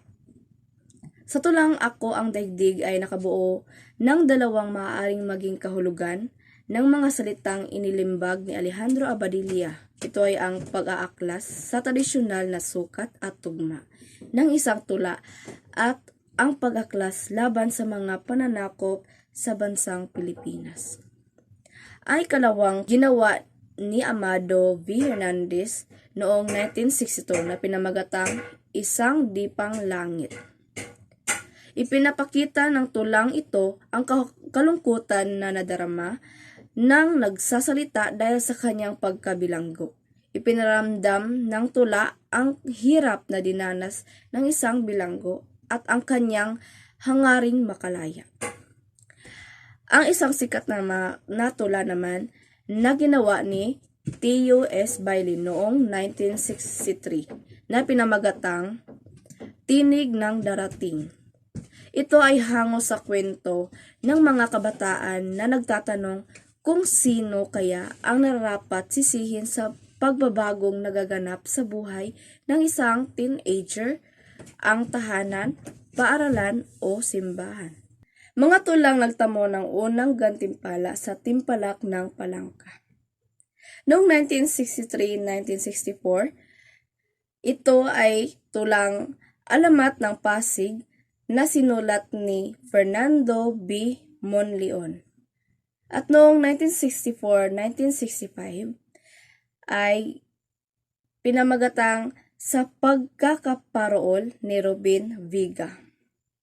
At noong 1965-1966, Ebolusyon na sinulat ni C.C. Marquez Jr. At noong 1966-1967 ay sumikat ang tula na pinamagatang Turing Bato sa Kastilyong Pawid. Bagwis ng Guni-Guni ni Federico Lixi Espino Jr. At noong 1967-1968 na naggantimpala ng Timpalak ng Palangka naman ay Mga Ibon at Iba Pang Tula na ginawa at sinulat ni Bienvenido Ramos. At noong 1968-1969 na pinamagatang May Luha ang Tula ni Anisito Silvestre. At noong 1971 naman, Mga Duguang Placard at Iba Pang Tula ni Rogelio Mangahas. At ang panghuli ay ang Walang Unang Gantipala noong 1971. Narito ang ginawa ni Tio T. Antonio na pinamagatang Litanya kay Santa Clara na nagginantimpala ang Palangka Award noong 1973-1974. At ang ikalawa naman ay ang kanyang isinulat na pinamagatang Sa Aking Solidad noong 2002 at koleksyon ng mga tula sa pag-ibig. Si Bienvenido Ramos naman ay kilalang nagkamit ng ikatlong karangalang banggit sa taunang timpalak Talaang Ginto noong 1976. Ang kanyang tula ay pinamagatang Polusyon at ang kanyang akda ay tungkol sa regla ng buwan ng Hunyo noong 1982 at ang maging babae. Narito ang mga bahagi ng mga halimbawa na ginawa ni Bienvenido na pinamagatang Polusyon. Ang pagbibigay ng gawad parangal at pagkilala sa mga natatanging tulang na sulat ay pinagpatuloy ng Gawad Palangka. Gayon din naman, tumanggap ng pagkilala ang mahusay na makata mula sa Timpalak, Literaryo ng Cultural Center of the Philippines or CCP. At sa Talaang Ginto. Ang Talaang Ginto ay pagkilala ng susurian ng wikang pambansa sa pinakamahusay na tulang na isulat sa isang takdang panahon. Ipinagkaloob ang parangal sa mga sumulat ng mahuhusay ng tula kasabay ng pagdiriwang ng araw ni Balagtas sa isinagawa tuwing Abril 2 sa araw ng kapanganakan ng dakilang makatang si Francisco Baltazar. Taon-taon ang nagwawagi ng unang gantimpala sa tula ay tinaguri ang Makata ng Taon sa kanyang sinulat na Dugot Dalit, Pagdaralita. Dalawang tula, nagsimula ang mga isang kwento at pag-alala ng Makata sa buhay ng kanyang lolo sa bukid. Para sa taong 1981, kabilang sa mga nasa talaang ginto ang mga sumusunod. Una, Edmundo Libid, Makata ng Taon, 1981 at pinamagatang Anak ng Kahapon. Ang pangalawa naman ay si Lambeno Maria Gabriel, na pinamagatang Taludtod sa Loob ng Ngayon at Kahapon. At ang pangatlo ay si Rodolfo S. Salandanan, ang mga langgam na pula sa kapirasong Puto Siko. Narito rin ang mga karangalang banggit, sila Huey Lad Santos, na pinamagatang Sapagkat ang Quran ay ang aking puso. At kang Lilia Q. Santiago naman, na pinamagatang Resurrection. At si Valerio L. Nofuente ay ang kanyang tulang Haplusan ang lungsod ng sinag ng Takip Silim. At si Maria P. L. Lanot naman ay ang kanyang sinulat na Biyahe sa Amerika. At si Victor S. Fernandez naman ay 7,000 saka, 8 taong pagbubungkal. At kang Lamberto E. Antonio naman na pinamagatang Sa Lupang Walang Luningning ang Tala. At kay Ligaya T. Robin naman ay ang Paano. At kay Flor C. Gonzales na pinamagatan Bakit Bantulot ang Tagsibol. At ang panghuli ay si Arturo S. Kabuhat ng pinamagatang kanyang tula na Alas 3 ng hapon at mga alaala. Sa dahong pang-aalsa ng pagdiriwang ng araw ni Balagtas, inilarawan ang wika ng Makata ng panahon yaon bilang isang wikang maguni-guni at ang wika ng Makatang Tagalog bilang wikang malamuyot at matatas. Itinuturing din ito na wika ng Makata ng kanyang panahon na iniluwal ng dekada 60. Itinuturing din ito na wika ng Makata ng panahon at bunga ng karanasan at pagsasanib ng wikang naapektuhan ang talinghaga ng panahon. Sa timpalak literaryo na pinamahalaan ng Cultural Center of the Philippines, kabilang sa mga Makatang nabigyan ng parangal sa kanilang mga isinulat ang mga sumusunod. Sina Gloria Villarasa Guzman at si Jesus Manuel Santiago. Si Gloria Villarasa Guzman ay nagsaaklat ng epikong Handog ng Kalayaan na nagkamit ng gantimpalang sisipi sa epiko. Nilalaman ng epiko ang pakikipaglaban sa mga katutubo sa pagbabagong dulot ng modernisasyong sa kanilang kapaligiran at puok panahanan. Ang pangalawa naman ay si Jesus Manuel Santiago. Si Jesus Manuel Santiago ay nagkamit na ikalawang gantimpala sa timpalak na tulang sisipi noong 1976. Ipinahihiwatig ng nilalaman ng tula na ang kariktan ng anyong ito ng panitikan ay wala sa paggamit ng malalalim na salita, kundi sa ganda ng mensaheng makapaloob nito. Wala rin sa ikli o haba ang ikinaririkit ng anumang uri ng panulaan, kundi nasa kakayahan nitong magbigay ng inspirasyon o aral sa nakababasa. Naririto ang isang bahagi ng tulang isinulat ni Jesus Manuel Santiago. Magandang umaga, ako nga pala si Carlos Miguel Sangilan at tatalakayin ko ang patungkol sa tulang Ito Ba ang Bayan Ko? ba ang bayan ko?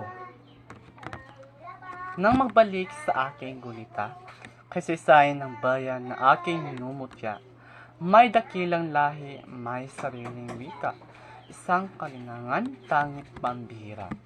Bansang Pilipinas suwing sasambitin ng tao sa puso't tigib ng damdamin. Pag-ibig kong nadarama, pag-ibig kong angkin, sa bansa kong ito sadyang ginigilid.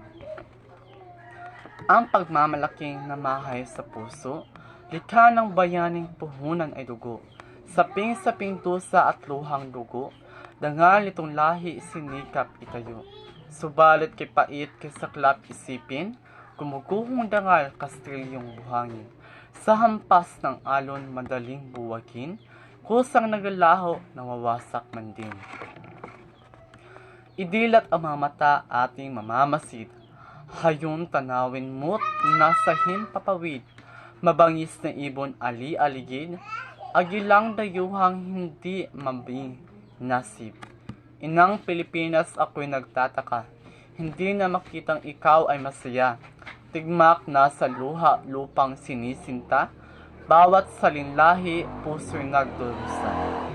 Pagmimighati mo ano ang dahilan, nais mabatid nitong sambayanan, ang bumabagbag sa iyong kalooban, sabihin sa amin bigat ay maibsan.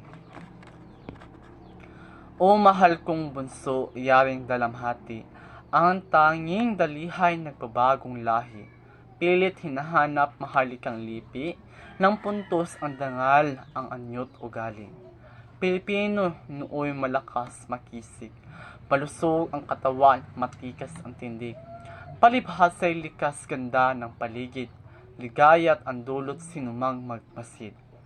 Tiwala sa sarili ng ating ninuno, matatag na loob pa siya ay buo, walang alinlangan ang mga pinuno, ugali ay tapat sa pamununo. Subalit sa ngayon aking hinahanap, sa balitang tao kong ay inaapuhap, sa hapok kong diwa di man mabalaag, mapitlang larawan Pilipinong hangad. Ang nakakakita ko ay bansang lupasay, nalugmok sa hirap di makagulapay, pilit nagsisikap umahon sa hukay. Lalong lumulubog sa balon ng lumbay, di siyang politika punong mapaglambot, kabuhayan, kupot, ugaling kurakot, sirang kapaligiran, kayamanan simot, anong nalalabi sa bayan kong iraw? Ito ba ang bayan ko? Bayan kong minamahal, na higit sa lahat sa mundong ibabaw. Puso'y kaluluwa sa kanya ay alay. Ito ba ang bayan ko? Aking inang bayan. Sa tulang ito, ang bayan ko, parang pinapakita doon ang problema ng ating bansa. Kagaya na lang sa problema sa politika, problema sa kapaligiran, problema sa pamilya, at marami pang ibang problema. No?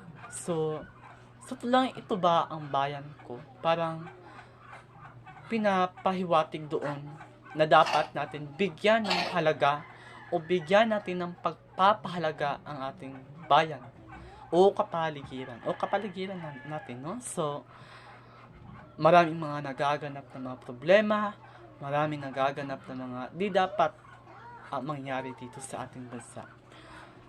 Meron nga yung mga kabataan natin ngayon, no? So, makikita talaga natin na maraming kaibahan talaga ang kaibahan doon o kaibahan noon kaysa ngayon. Dahil noon, yung kabataan mismo yung may respeto, di ba? So, di pariha ngayon o di magkatulad ngayon na parang ibang-iba sa sitwasyon noon, no? So, kilala niyo ba si Jose Rizal, no? So, isa siyang bayani ng ating bansa, no? So, siya yung bayani na pinaglaban ang ating bansa gamit sa pagsulat, no? So, pinaglaban niya doon ang ating kalayaan mula sa pananakop ng mga Espanyol. Pero kung si Jose Rizal ay nandito sa ating henerasyon ngayon, sasabihin niya talaga na ito ba ang bayan ko o ito ba ang bayan na aking pinaglaban sa mga Espanyol o sa mga pananakop na dito sa ating bansa, no? So dapat as maging mabuting tao o as a student, so kailangan natin bigyan ng pagpapahalaga, bigyan nating respeto ang ating bayan. So dapat maging isa at dapat bigyan natin ng pagmamahal at pagpapahalaga ang ating bansang Pilipinas. Ngayon naman ay dadako tayo sa tulang Bayan Muna Bago ang Sarili. Bayan muna bago ang sarili. Sa puso't diwa dapat na mahisik, iukol sa bayan wagas na pag-ibig, nang dahil sa kanya buhay ay mapasid, sariling ligaya at tunay na langit. Unahin ang bayan bago ang sarili, marapat lingapin ng buong pagkasisi, ihandog sa kanya ang buhay na iwi, si isang tawag niya'y huwag mag-atubili. Iwaksi sa puso ang pagkagahaman, gawaing taksil at katampalasan, pag-ibig sa bayaw maging sulong tanglaw, kung ang kaisipay balot ng karimlan.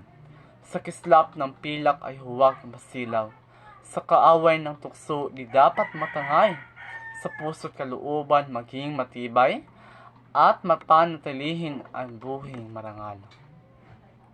Ang kapanganakan ng bayan ay isa-isip. Masasamang hangarin di dapat manaig. Dapat taluntuning landas ay matawid, landas ng bayang pinakaibig. Kalikasan natin ay pangalagaan, ang mga punong kahoy ay huwag ibuwal, upang ang mga bata ay di magkapuwang at hindi kumitil ng maraming buhay. Dagat, ilog, sapa ay pangalagaan, polusyo'y iwasan sa kapaligiran. Tayo ay magtanim ng maraming halaman, malaking tulong ng pag-andong buhay. Buhong ng mithi iwaglit sa diwa, maitim na budhi di pinagpala. Bayan pag-ukulan ng wastong kalinga sa tulong ng ating bathalang dakila. Pag-unlad ng bayan ay pagsumikapan, buong makakaya sa kanya ay ialay. Lilong adhikain ay huwag bigyang daan. Dapat isadiway tugumon ng bayan. Itakwil sa puso ang pansariling hangad. Unahin ang bayan pagkat siyang marapat. Dapat manaig sa pusong busilak. Dakilang layunin dapat na matupad. Ang bayan di dapat malugnok sa dusa. Sa pagdarilita ng walang kapara, tigib ng bighati at walang pag-asa, dahil sa mga tayong mapagsamantala.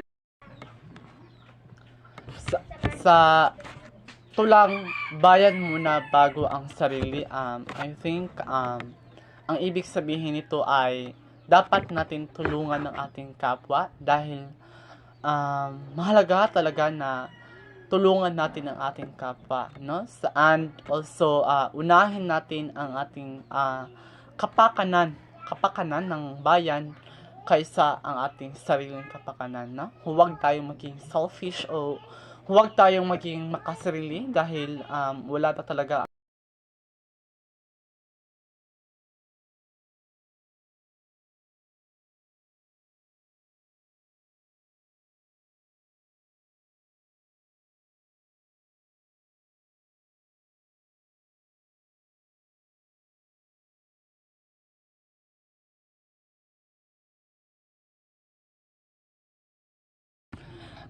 sa paglipas ng mga taon sa loob ng maraming dekada, hindi manghinawa ang ating mga makatha sa pagkatha ng mga tula. Lahat ng mga, lalo na ang mga kabataan ngayon o ang ating kabataang henerasyon, ay meron talagang likhaing diwa at tunay na nagpupuyos ang damdamin sa kanilang makikita sa paligid. Kabilang ilan sa mga ating mga makata ang nagkaroon ng o nagkamit ng gawad palangka, Kabilang sa mga ito ay ang sumusunod. Una ay si Ruth Elena Mabanglo, Mga Liham ni Pinay at Iba Pang Tula, 1986 and 1987. Ariel Lim Bulungan, Malulungkot na Talutod, 1987 and 1988. Third or pangatlo naman ay si Rolando Estinio, Himunok at Iba Pa, 1988 and 1989. Thomas T. Agulto, Batanes at Iba Pang Pulo, 1988 and 1989. Ruth Elena Mabanglo, Anyaya at Imperialeta, 1989 and 1990. Franklin Simato, Disparasido, 1990 and 1991. Makikita pa rin natin ang hilig ng mga Pilipino sa pagkatha ng mga tula sa mga balagtasan, no? Patuloy pa rin ginaganap ngayon sa mga paaralan, pagdiriwang at mga seminar. Paminsan-minsan ay nagtatanghal din ito sa mga duplo, karagatan, and also bahagi ng isang pangkulturang pagtatanghal. Ang dula, isang uri ng sining na nasasalaysay sa kwento sa pamamagitan ng pagsasalita at pagkilos sa gumaganap ng mga tauhan. Hanggang ngayon ay parang itinatanghal ang dula, kaya lamang mahigpit na kalaban nito ang pelikula. May nakakapagsabing ang pelikula raw ang pumatay sa dulang Filipino. No, so ang dula ay ginagampanan ito ng mga artista sa tanghalan sa harap ng madla. Naiiba ito sa ibang katha dahil sa paraan ng paglalahad. Halimbawa na lang ang nobela at ang dula. Kapwa ito ay nagsasalaysay ng mga pangyayari, ngunit ang kaibahan lang nila ay ang nobela ay nakalimbag at binabasa, at ang dula naman ay tinatanghal o pinapanood. So masasabi natin na ang dula ay ginagamit siya sa pamamagitan ng pag-aarte o pagtatanghal sa harap ng madla. No? Moni ang dula. So masasabi natin na ang dula ay tinatanghal pa rin hanggang ngayon. Makikita natin na tinatanghal pa rin natin ang dula. Kagaya ng teatro, di ba? So makikita natin. At ang dula naman ay nakakakuha rin sila ng iba't ibang award o karangalan o gawad palangka. No? Narito ang mga talaan ng mga nagpagi sa larangan ng mga dulang tatlo yugto mula 1986. Una, Marisa, Isagani R. Cruz. Pangalawa, Awit ng Adarna, Reni O. Villanueva, 1987 and 1988. Kung Bakit May Nuno sa Punso, Manuel R. Brosing. Politika ng Buhay at Pag-ibig, Malo Levesque Jacob, 1988 to 1989. Pwede Usog, Manuel R. Brosing. Muling Pag-ibig, Bonifacio Ilagan. Sila ang mga taong mandudula o sumusulat ng isang dula na nagkakaroon ng isang karangalan mula sa gawad palangka sa panahon na iyon. Ngayon naman ay dadako tayo sa dulang Ang Prosipino, dulang iisang yugto. Sa daigdig ng dulang Tagalog ni Dionisio E. Salazar na produkto ng UP-UST at iba pang paaralan, isa sa mga kinikilalang lakan. Kabilang sa maraming tagumpay at karangalan na natamo ng tulang ay ang sumusunod. Palangka Gawad Balagtas.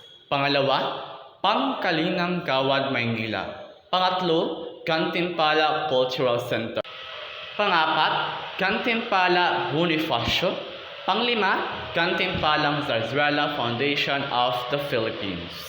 Bukod sa pagiging mandudula ni Dionisio Salazar, siya rin ay isang makata, nobelista, pokrolista, mananaysay, editor, mamamahayag at mananaling wika.